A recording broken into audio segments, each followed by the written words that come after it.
Chapter 19.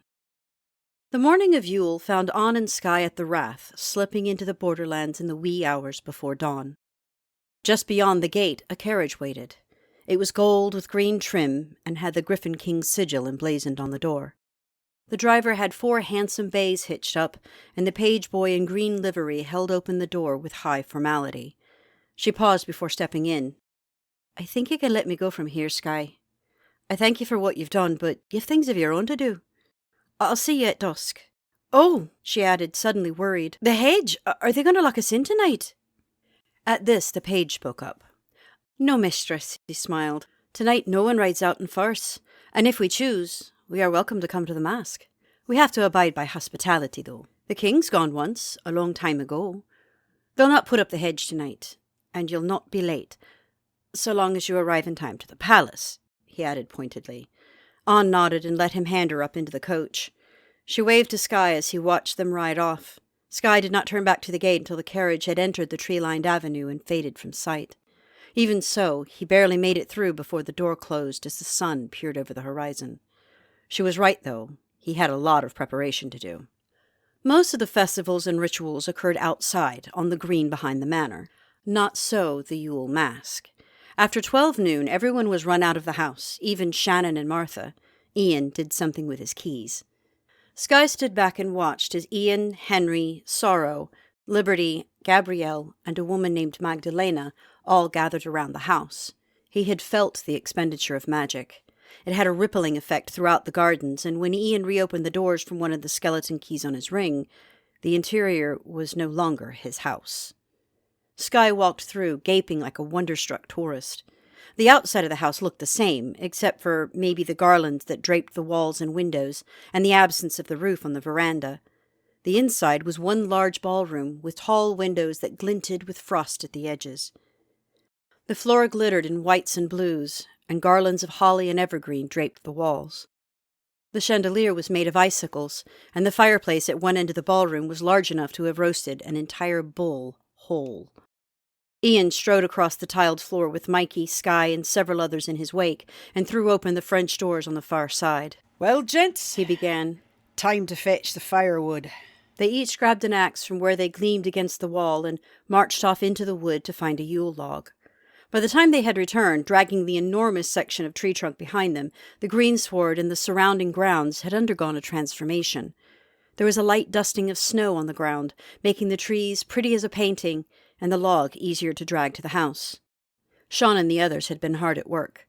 Coach and 4 followed the woodsman, pulling the wagon with the rest of the wood by himself.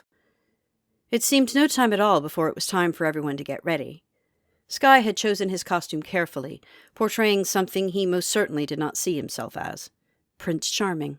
He had acquired a glamour that made his hair fall in golden ringlets to his shoulder, and a dashing black coat with gold braiding, and the trousers with the red stripe of satin down the seam. His mask was black with a gleaming red and gold sunburst erupting from one temple, stretching across the bridge of his nose. He looked in the mirror and adjusted himself, very pleased with the result. He stepped outside, not trusting the Fae door to the manor at the moment. He had asked Ian if he might borrow a horse for the evening, and waiting at his doorstep was a spirited white charger held by a rather short little groomsman in green. As the groomsman held up the reins once Skye was mounted, he gave him last-minute instructions. "Ride up in style. He likes showing off. When you dismount, toss the reins o'er his neck and he'll trot himself on home." "Will do." "And lose the accent, me bucko," the groom grinned. "That is, unless you want to be known." Skye nodded again, groaning to himself as he turned the horse's head. That would be the hardest part of all of this.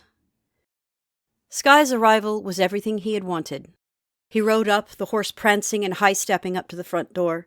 He dismounted with flair and strode in, basking in the attention of those who were already present.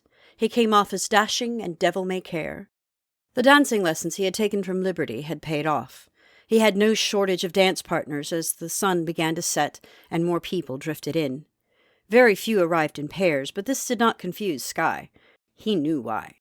There were a few couples, a Sonny and Cher, a knight and his horse, and Jack and Jill, the bucket dangling from Jill's hand. Even the musicians were costumed. The entire small orchestra was dressed as goblins in tuxedos. There were only a few servants, mostly to hold the reins of those who, like Skye, had chosen to ride. to help folk from sleighs and to hold the door. Food and drink was set up along one wall in one massive, unending buffet. Skye was more than a little surprised when Jack asked him to dance. But you, he said, catching himself. Jack laughed. Tonight? Of all nights, one never knows what lies beneath. You could be a woman for all I know. Or a goblin. Or a member of the gentry. Or, more importantly, the Queen. That made Skye stifle whatever objections he had been trying to articulate. If this was Henry, then dancing with him would delay his finding the real liberty. He bowed over Jack's hand, stopping short of kissing the air above his fingers. So, who shall lead? Jack grinned. Since you asked, he said, taking the lead and trying to sweep Skye out onto the floor. The dancing was a little more awkward after that, as Skye kept unconsciously trying to lead and kept tangling them up. And here I thought you graceful as I watched you, Jack commented dryly. Perhaps it is my partner, he growled with a tight smile. He was saved from a retort by the sight of a carriage riding past the tall windows. They turned, wandered over to the closest window, and watched the arrival of a carriage made from spun ice. More impressive than the graceful swirls and delicate filigree which graced the vehicle were the 4 polar bears pulling it. When the carriage stopped at the front door, an Arctic fox boy in pale blue livery jumped off the back and ran over to fold down the steps and open the door. Skye could feel others pressing to the windows behind him, trying to see. He nearly missed the lion man that descended the carriage in his attempt to keep from being jostled too much by a small otter in a ballet dress who slipped between him and Jack to get a better view. He did see the lion extend his hand into the vehicle and draw out a woman in flowing white. There were gasps all around him at the sight of her. Even he had to admit the dress was beautiful and flattering. It clung to her waist and belled to the floor, slightly longer in the back. The neckline was swept across her chest just to the edges of her ivory shoulders, and the bodice presented her feminine assets perfectly without being brazen. Pinned to the center of the band was a huge diamond-encrusted flower pin, and her throat was circled by a glittering, jeweled vine with snowflowers. Her mask was elaborate. It had white feathers that swept up and back, and small branches of silver leaves on the sides that followed the upswept line of her pale golden curls. The mask itself, which seemed to be made from pressed snow, caught the light and fragmented it. There was a line of ice crystals that dangled against her white cheeks. The red lips smiled up at her escort, and suddenly Skye knew her, in spite of the perfectly normal eyes he saw within the mask. He smiled, kept his mouth shut, and turned to watch her entrance into the ballroom proper. Anne felt her heart beating a rapid tattoo in her breast as Lion set her hand on his arm and led her to the now open doors. He purred a soft word of comfort and a reminder which caused her to draw herself up as the Snow Queen she was meant to be. She almost lost it again when they stepped through the door into the ballroom. It looked every inch a fey place, and she could see all of it. She closed her eyes, turned to look up at him as she opened them slowly. He smiled, his pride apparent. She strode into the room as if she owned it. She had seen this act before, enough to be able to imitate it, and felt herself sinking into the spirit of the mask and the purpose that had drawn her here. Lion let them gaze at her in awe for a moment more before he signaled the orchestra and led her across the dance floor. The dance was beautiful in its apparent simplicity, though it was as complex as it was serene. Others joined them on the floor, but none could follow the steps, and so dissolved into an easy waltz around them. The final flourish of the music came, and he spun her out, and she sank into a deep curtsy before him. He kissed her hand and drew her up, whispered words to her in his rumbling voice. Those near enough heard only purring, but she heard the words he intended her to. "For one night," he said. "May it be all you hoped. It ends at midnight, Cinderella. Use your hours well." With that he turned and strode towards the veranda doors, which, for this evening only, led to an uncovered patio at the foot of which waited his golden horse. He leapt from the top step to the saddle, and rearing, the horse spun on his heels and galloped off down the trot into the woods. Left behind and feeling his absence sorely, Anne turned slowly, surveying the room. As she spun and the hem of her skirt swirled across the floor, snow began to fall from the ceiling. She looked up, watched the delicate, glittering flakes float down, evaporating before they hit the floor, and laughed. As if this were some sort of cue, the goblin orchestra struck up a whirling, spinning melody that put one immediately in mind of swirling eddies of snowfall. She began to wheel into the stately steps, managing to put a more regal twist on what was essentially a peasant dance. One by one, the women took the floor, slowly spinning out to orbit around her, all of them snowflake sprites dancing in the wind. Later, the men stepped in, one by one as they found the courage, floating up to a woman and joining her if she allowed it. The first to so approach An was Jack. An smiled, allowed Liberty to take her hand and lead her into the graceful steps of the partnered portion, far less complex than the one the prince had put her through. Even her voice was slightly different, deeper. "Evening, my queen." Jack/Liberty grinned. "You've outdone yourself." An conceded. "I had help." "Who?" The witch said, "I found a fairy godmother." Liberty's eyes danced, flitting through all the things that could mean. "I wish you luck of it then, love." The dance came to an end, and she kissed the back of An's hand, bowing out and moving to another young woman, cutting in and sweeping off with the girl as the music restarted. About halfway through, An noticed that the music was modern, something she had heard at courts, but played by a full orchestra, it sounded far more high culture. An found herself, for the moment, standing in the middle of the dancers without a partner, watching them move around her. She was not the only singlet on the floor, but that one was a sprightly young thing in a ballet version of a milkmaid costume. She was cavorting about the couples, taunting, encouraging, in a manner Liberty would have said reminded her of ballet, though An had never seen it performed, only knew it from the paintings by Degas. It did not take An long to realize that while the milkmaid was flitting about everyone, herself included, she had her eyes on one individual in particular. The song ended, and An began to move off the floor now that it was safe to do so. She saw the woman pounce on her target and begin flirting in a shameful way which sent his current partner off blushing. Before An could reach the safety of the resting area, Prince Charming was looming before her and bowed, held out his hand.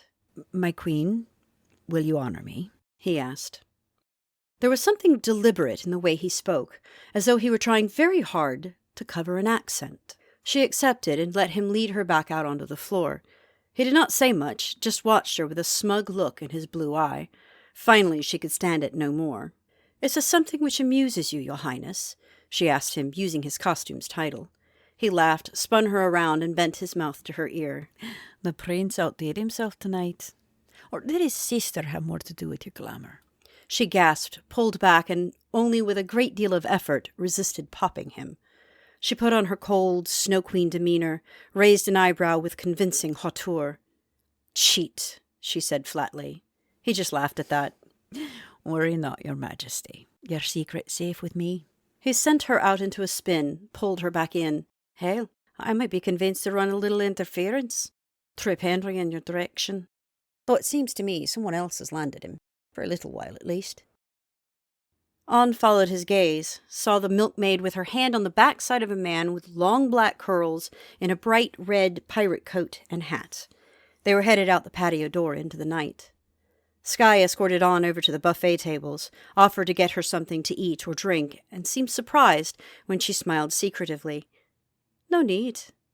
She reached across to a fountain of chocolate and picked up a strawberry, running it under the stream, and ate it delicately. A raised eyebrow was his only response.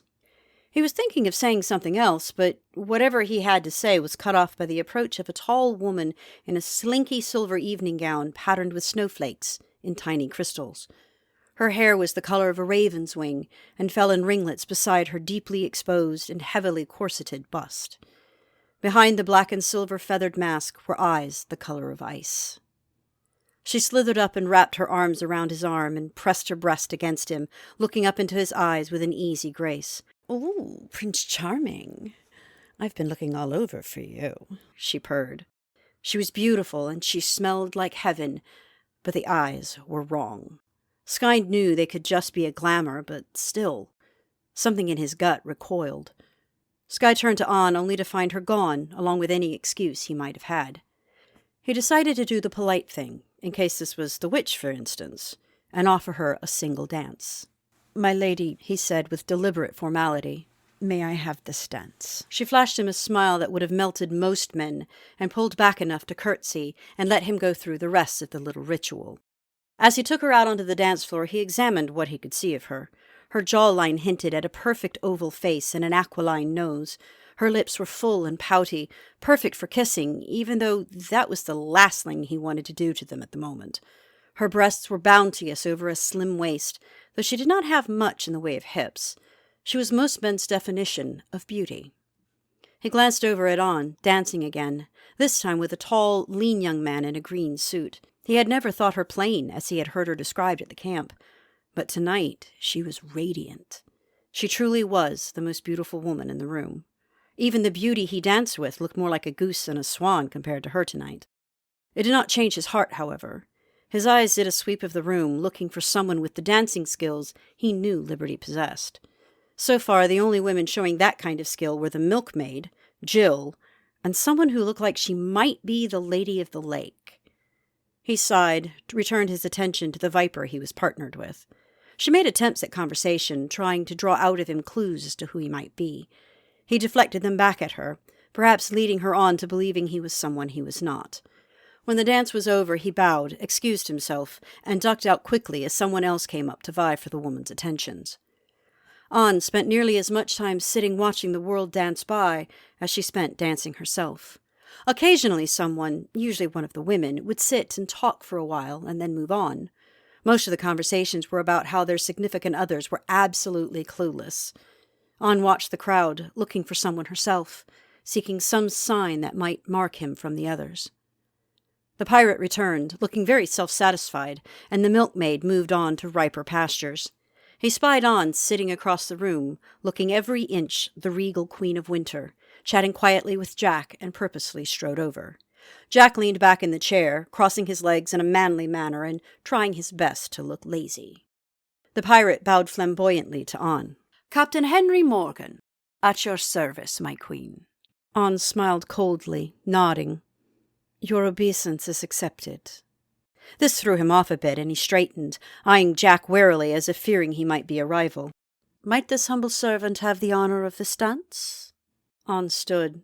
"He might, though he is anything but humble." The captain laughed, taking her hand. "I would be less effective if I were."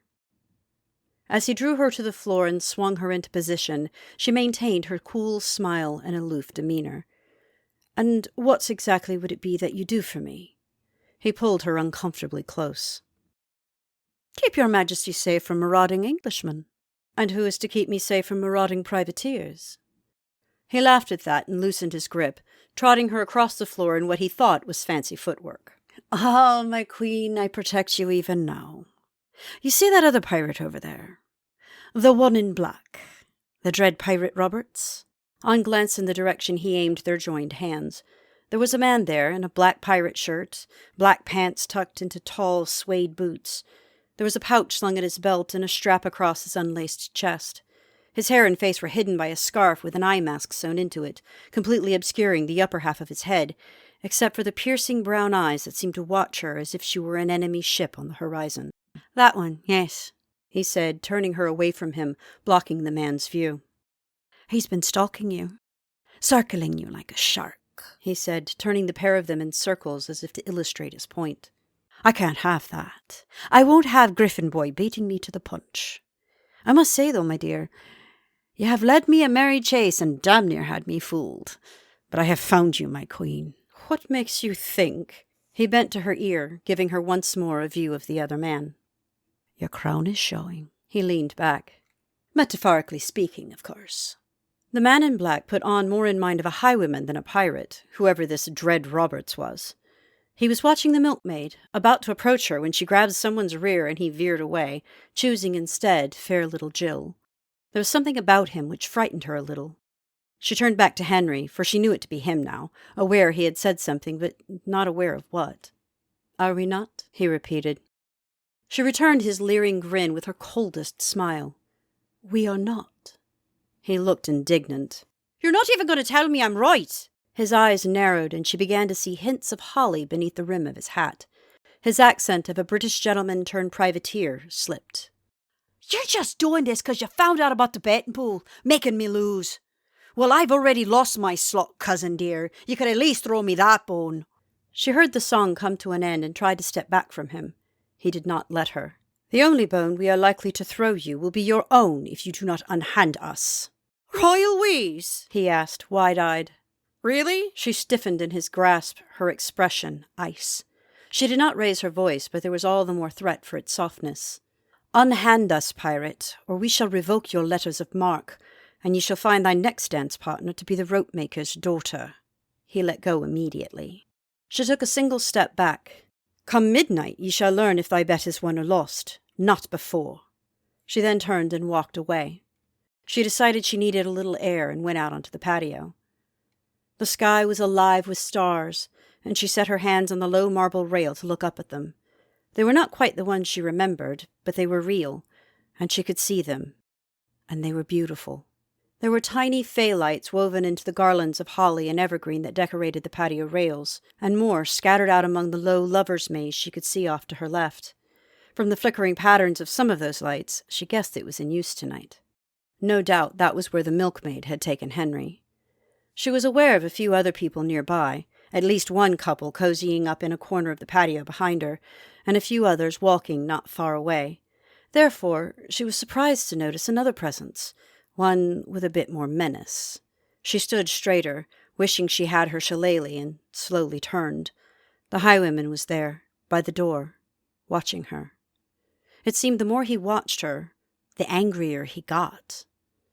She decided it was time to go inside, remembering what she had been told, that sometimes the gentry came. There was a chance. As she passed him by, he reached out, stopping her without touching her. She turned, fixing him with what she hoped was a quailing stare. He seemed unaffected. "Dance with me, my queen," he asked, though it sounded more a venomous demand than a polite request. "I think it would not be wise," she began. He cut her off, rolling off the wall and slinking up to her. He loomed behind her, close enough she could feel the heat of his breath on her neck, see it in the air between them. "You've a waltz for a filthy pirate, but not so much as a minuet for a lowly highwayman," he accused. She took a single step and stopped, unable to walk away from him. She was terrified, but there was something she couldn't put her finger on. He took that for assent and slipped up behind her, one hand circling her waist to pin her back against his chest, and the other capturing her slender wrist. He guided her forward, out onto the floor, to a fiery music that seemed to suit his mood. He was breathing down her neck, and Anne was suddenly aware of the view he had. She flushed from the edge of her mask all the way into her dress line, and she felt his anger grow. He turned her suddenly, a move full of suppressed violence as he swept her across the floor. "When is a queen not a queen?" he asked. She was determined not to allow this man to terrorize her, tried to maintain her cool. "When she takes off her mask. And when this mask comes off, what will you be? Queen or tart?" "Neither," she snapped, harder than she had intended.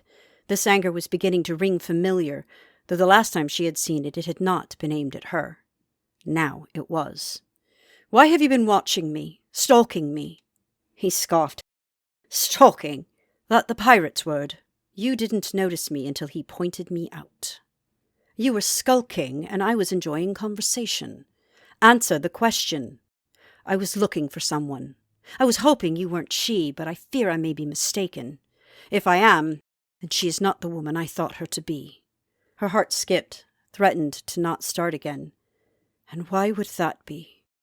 "The woman I thought her would never be this shallow, this cold and heartless. Because she wanted for one night to be beautiful. What little girl would not want to be a princess for a single night given the choice?"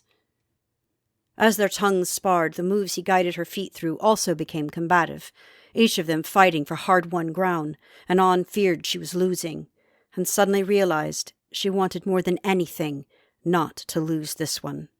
He pulled her close, crushingly close. "I am no prince," he said in her ear. Her temple was pressed to his cheek, and she whispered, her heart caught in her throat, "No, you are a bard, and that is just as out of reach." Skye was dancing with Jack again.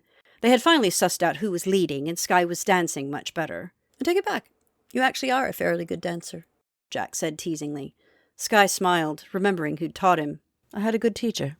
Jack suddenly smiled with his whole face. "Aw." Sky instantly knew who it was. Gotcha. He grinned. "Oh, you're a right bastard," Liberty growled, but she was smiling. Keep it under your hat. What hat? His attention was suddenly diverted by bumping into another couple. He turned to apologize and saw it was On with the highwayman who'd been lurking most of the evening. They did not even acknowledge the collision and danced off, and Sky thought he saw a tear glistening in the corner of On's eye. He watched the pair, growing angrier the more he did, until Liberty had to snap him out of it. "Don't do whatever you're thinking," she growled. On and her partner had stopped, even though the music had not. The highwayman started to walk away, and she reached out, touched him. Sky's sword almost dropped into his fist as the man in black whirled on her, backing her up as he approached. They stopped, their voices drowned out by the music and the chatter of the oblivious.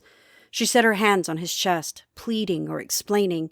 He seized both wrists, driving her back again, turned her so that he was pulling instead. "So you chose to be the Snow Queen?" he was saying. "A cold-hearted bitch who collects hearts like trophies? I expected this of Seraphina, not you."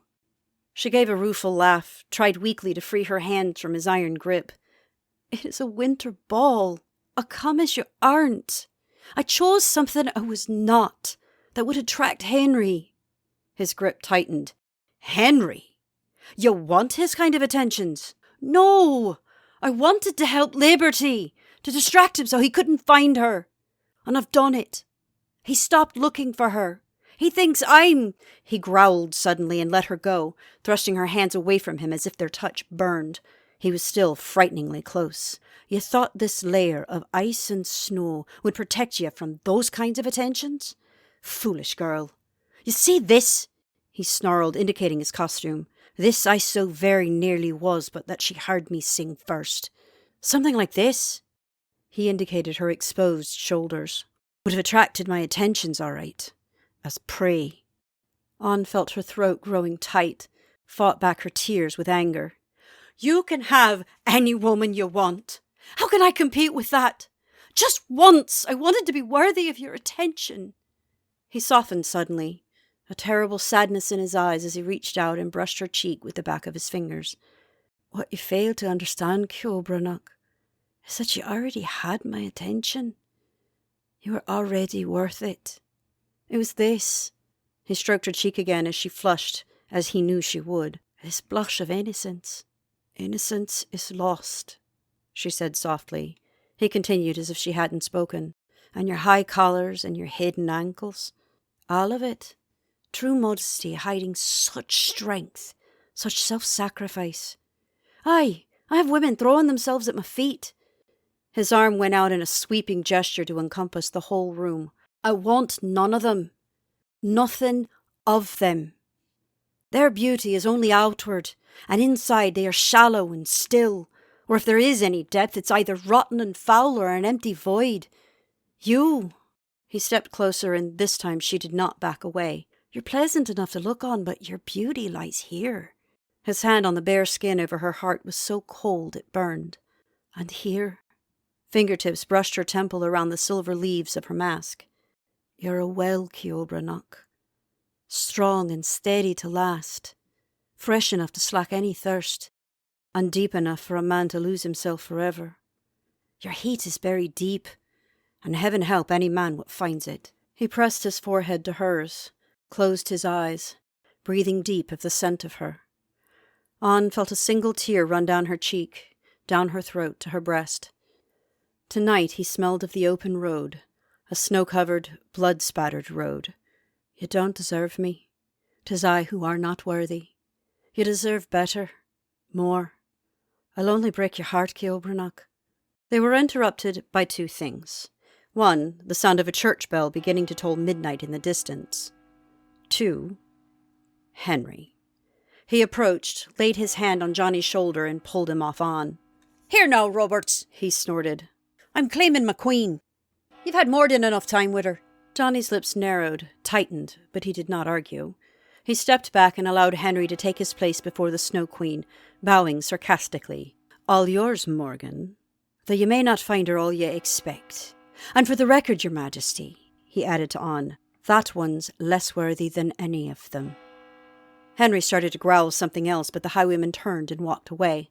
Anne wanted to go after him, but she could feel the magic fading with every stroke of the bell, and her limbs weakening in response.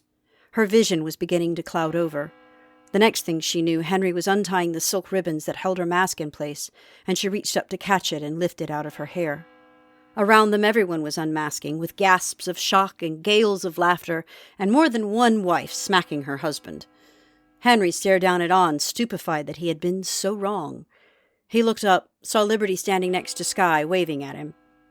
Then his eyes lit on the milkmaid, who, as she took off her mask and the last peal of the bell rolled away, became bent and haggard, her once lustrous dark brown hair becoming stringy, grey, and coarse. Henry's eyes popped and his mouth dropped open in horror and revulsion, even as the old woman cackled in true Wicked Witch fashion. More than one person, Anne half noticed, were having moments of horrified regret. At least one, though, had only a few seconds of ew before contemplating the matter, then seemed all right, even impressed.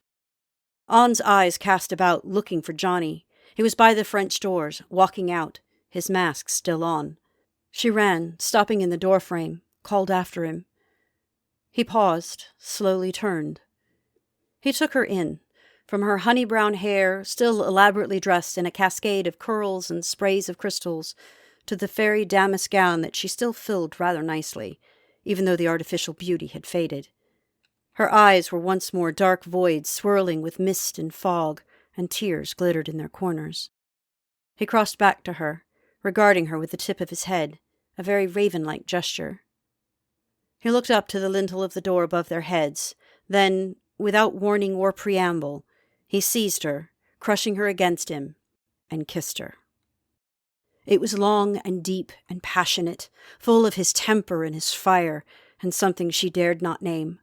She was startled, shocked, and had no time to melt or stiffen or react. The kiss was a volcano erupting, and it took her breath away, devoured her.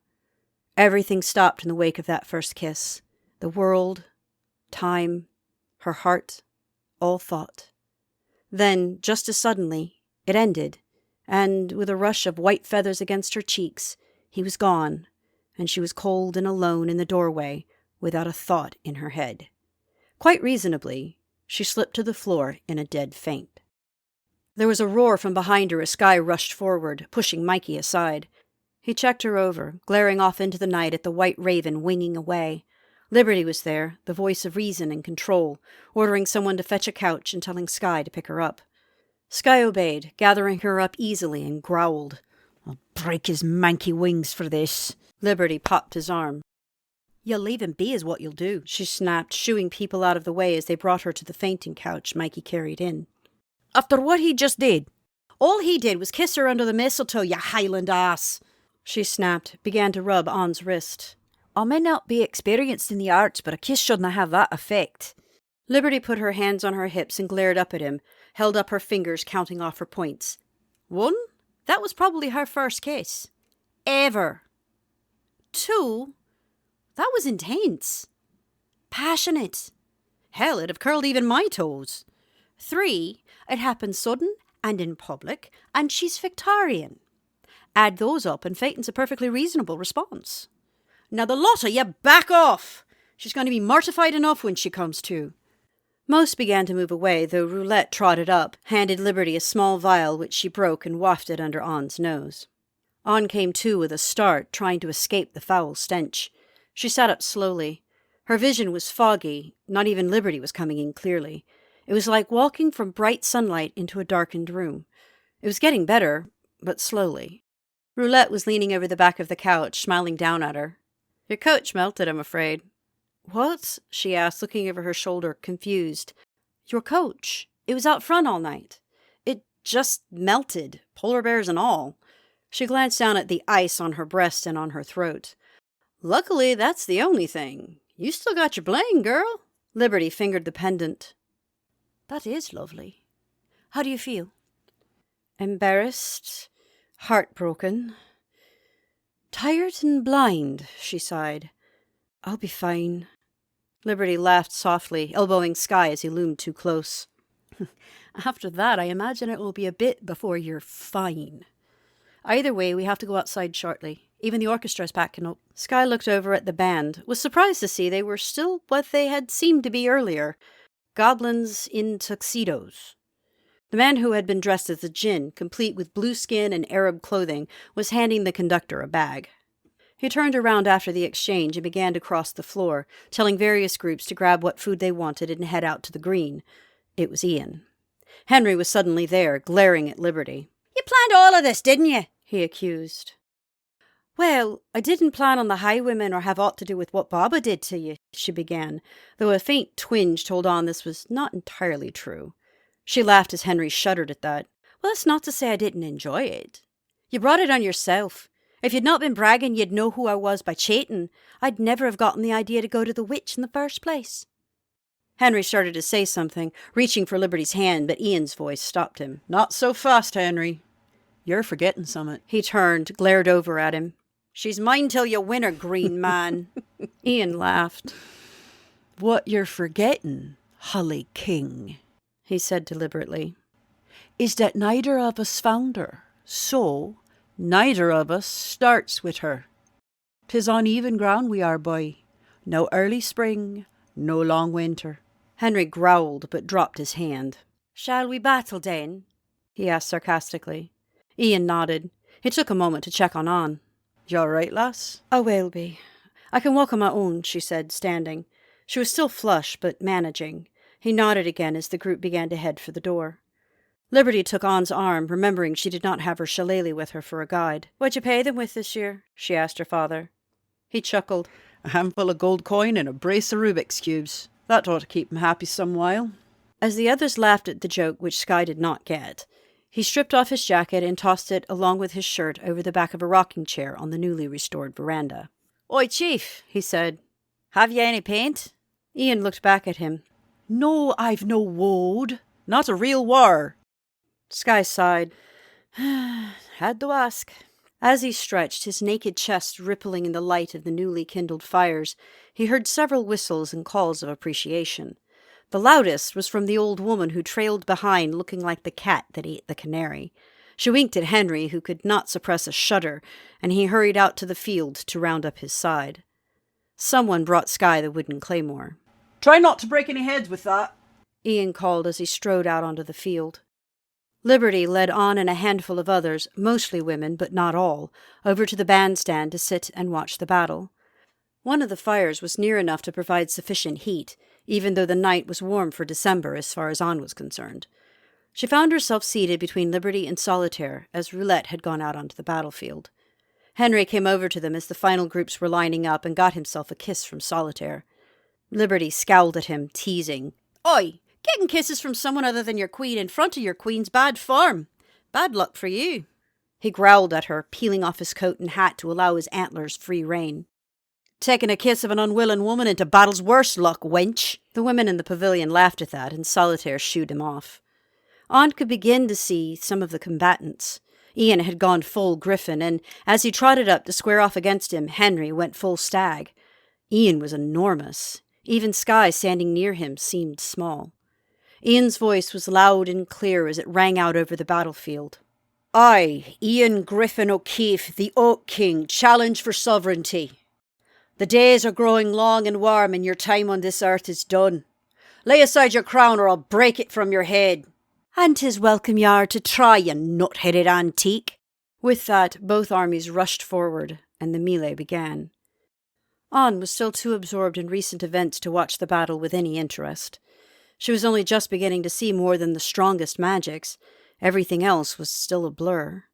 Something did click with her, distracting her thankfully from her moody ruminations. You lied to Henry.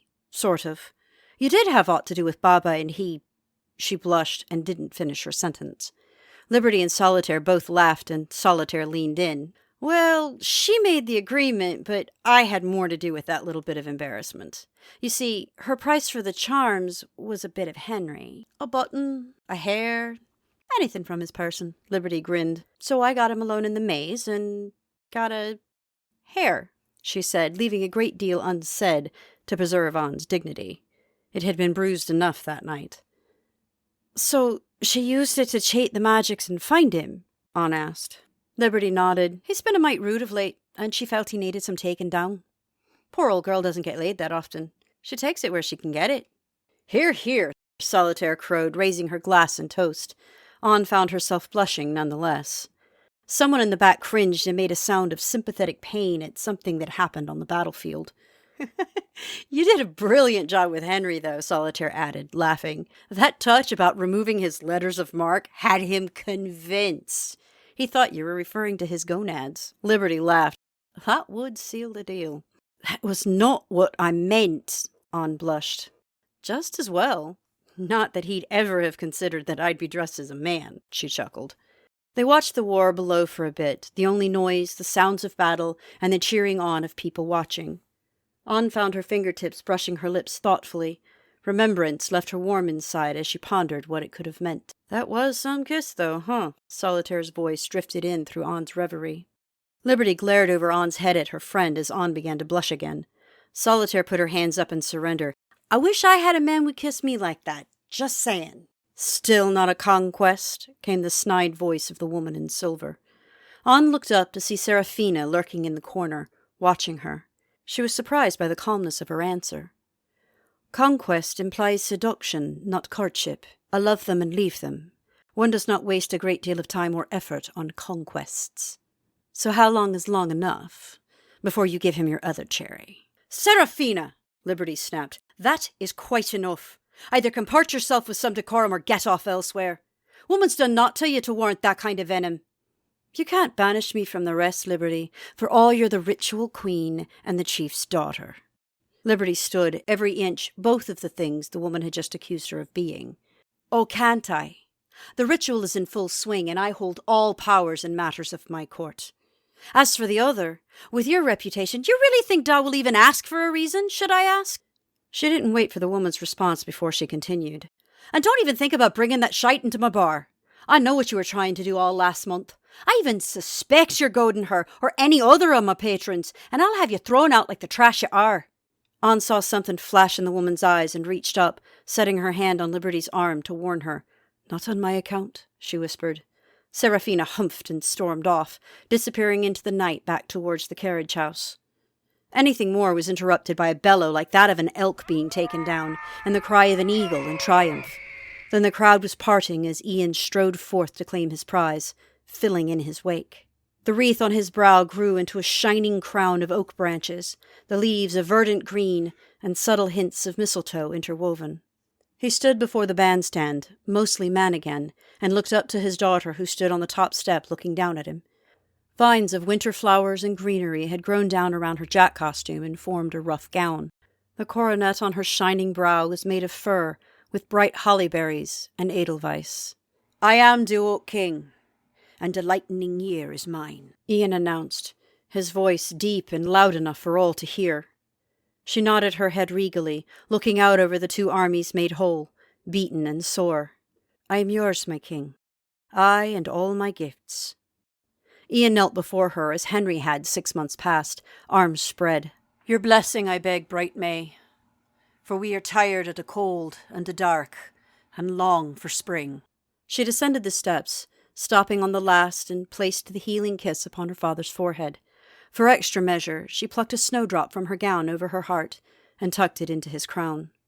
Ian grinned up at her as the collective sigh of relief flowed out of the crowd as the healing flowed in. Skye stood just back from Ian and Mikey, looking up at Liberty, his eyes bright. He could not help but notice the two women at the top of the steps flanking her, Solitaire in her watery gown of the Lady of the Lake, and Anne as the now crownless Snow Queen. Both women were shining as the moon peeked through a hole in the clouds. When Liberty stood again and Ian took his place beside her, she was radiant, and the fields began to smell more like flowers than sweat and churned earth. All around them the magically placed snow began to melt, though the night remained near 40 degrees. Ian raised his arms and shouted for the after-party to begin, and people began to stream towards the tables of food that had been brought out whilst they'd been fighting. Drink was more popular, as was the dancing area once it was cleared, and the rest's handful of musicians brought out their instruments and began to play rousing country music. Anne was not surprised when Capine found her, slipping into her hand with a wooden sigh. She was grateful, having missed her once the masks had come off. She wandered around the gathering party for a little while, looking and hoping, but not at all surprised when she found no sign of Johnny. Well before 2, she found herself passing through the woods back home, a quiet joy battling an incredible sadness in her heart.